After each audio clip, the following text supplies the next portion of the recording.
GPS always. Dito kami. Pero mas mo Si pa yan. Jack. Ano? Sino yan? Nababaroan. May design na metro ito. Oh. Dala namin ang sasakyan. DPWH. Hindi, private to ah. Private ba to? Kala ko DPWH to. Ito ah. Plaza to, bago. Yung plaza to ng Baybay. Baybay Plaza. Okay pa loob yan. Hindi natin kitagluban ng kahugaw. Unti lang ang tao eh. Unti lang nakaparada. Sa bagay, iba naman wala namang Tano.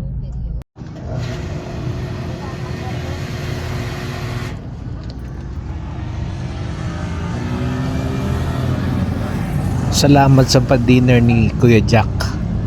Pantalan Food Park dito sa Baybay City.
Dito tayo sa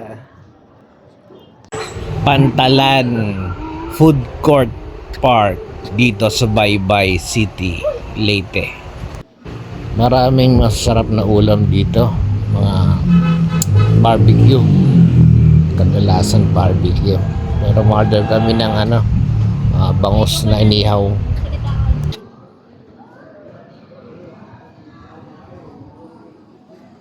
Ganda tala rito sa Baybay. Ganda Baybay. Baybay kaysa Tacloban. Naalala ko yung kaysa metro. Oo, sa Tacloban, ganun din, metro lang. Malaki yung Tacloban, Malaking siya dyan kaya. Yung kaysa doon, malaki. Pero metro din ang nakasulat lang. Ganda talaga dito sa Baybay. Parang pagadian, mga barbecuehan dito. Din ito, yung mga baro-baro to, ini din Paalos pa sa iba. Parehas lang yan. Mas maganda doon. Oo, ganda yung doon. Oo. Dapat dito tayo kakain. Sarado. Buns? Dito pa sa. Ito yung buns. Suki namin dito. Saan? Ito? Mas mo pinakawanan, may mga servidora. Oo.